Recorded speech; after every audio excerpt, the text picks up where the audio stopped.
शायद अभी 1-2 घंटा और लग जाएगा मेरा, क्योंकि मुझे वापस भी जाना है। अच्छा, अपनी बात शुरू करने से पहले ये जो लोग खड़े हैं, मैं से पूछना चाहता हूं, आप किस काम के लिए आए हैं? किस लिए आए आप यहाँ? बाबा साहब के लिए आए हैं ना भाई? जो आप लोग खड़े हैं पीछे, आप बाबा साहब का जन्म दिवस मनाने एक नहीं आए? तो फिर बैठ जाइए ना भाई। जो बाबा साहब को मानने वाले लोग हैं वो बैठ के सुनेंगे। मैं 15 मिनट लूंगा आप लोगों के, ज्यादा समय नहीं लूंगा। समय सबका कीमती है। यदि आप लोगों को यह लगता है कि मैं खड़ा हूं तो मैं भी बैठ जाता हूं, ये लो, मैं भी बैठ जाता हूं, लेकिन आप लोग भी बैठ जाइए। लो भाई, चलो बैठ के बात करते हैं, क्योंकि मैं तो समाज के बीच का हिस्सा हूं ना। धन्यवाद आप सभी का। आज फरीदाबाद में आप सभी ने तथागत गौतम बुद्ध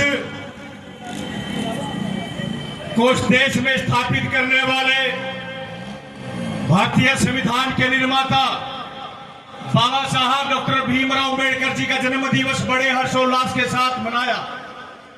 इसके लिए आपको सब बहुत बहुत बधाई, बहुत बहुत मंगल कामनाएं।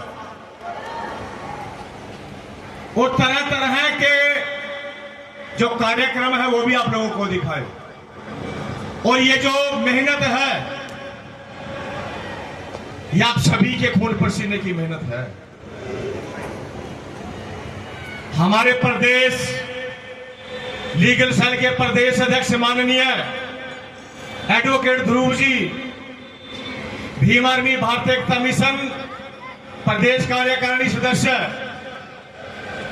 भाई अंकुर सागर जी, आप ही के जिले के बहुत पुराने साथी भीम आर्मी फरीदाबाद के जिला प्रभारी भाई जीतू सिंह जी, आपके ही के जिले के बहुत ही संघर्षशील, बहुत मेहनती और दबंग तरीके से काम करने वाले जिला अध्यक्ष भाई सुशील जी, आप ही के जिले के बहुत ही सीनियर और सूझवान साथी भाई जीतपाल जी, वह तमाम साथी, सभी का नाम नहीं लूंगा, यदि लूंगा तो लेट हो जाऊंगा। आप सभी को बहुत बहुत बधाई कि आप सभी की मेहनत रंग लाई कि ये कामयाब आज कार्यक्रम हो गए।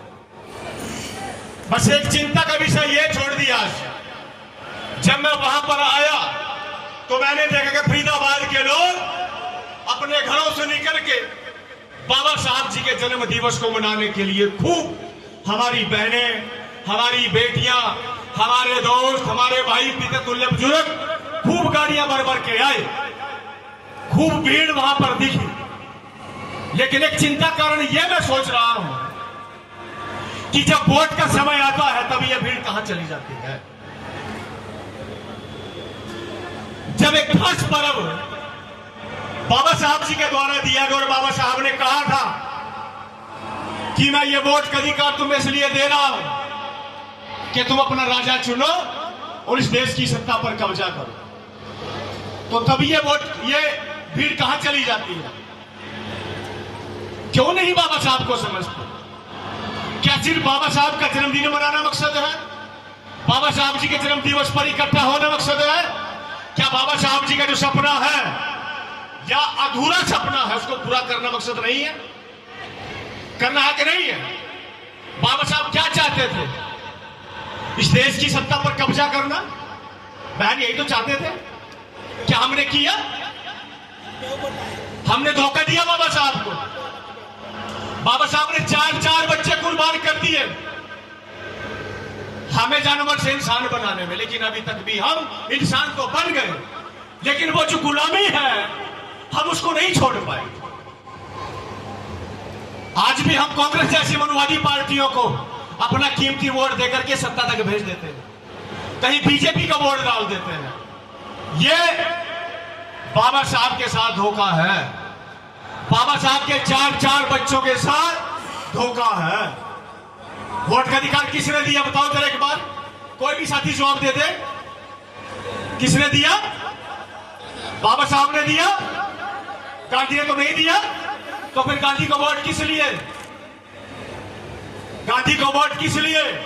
यदि आप लोग कांग्रेस को वोट दे रहे हो तो समझो बाबा साहब की पीठ में खंजर घोंप रहे हो। मेरी बात को याद रखना, ये वही कांग्रेस है जो बाबा साहब के द्वारा अधिकारों के लिए लड़ा गया। और महात्मा गांधी कह रहे थे कि इससे पहले ये अम्बेडकर उस समाज को मेरी बराबर में बैठाए जो हमारे गुलाम बनकर रहे हैं, मैं आमरण अनशन पर बैठ जाकर मरना पसंद करूंगा। और महात्मा गांधी आपके हक अधिकारों के खिलाफ यड़बदा जेल में आमरण अनशन पर बैठ गए थे। ये है सच्चाई कांग्रेस की। और हम कांग्रेस को वोट डालते हैं, शर्म आती है हमें, सोच के भी शर्म आती है हमें। जिन लोगों ने बाबा साहब को जीते जी खून के आंसू रुलाया और हम उनको वोट डालते हैं। बताओ गुनहगार कौन, हम या बाबा साहब?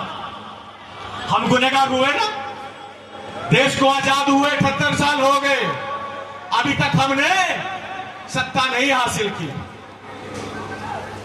मैं अंतिम समय में, क्योंकि मेरे पास समय कम है,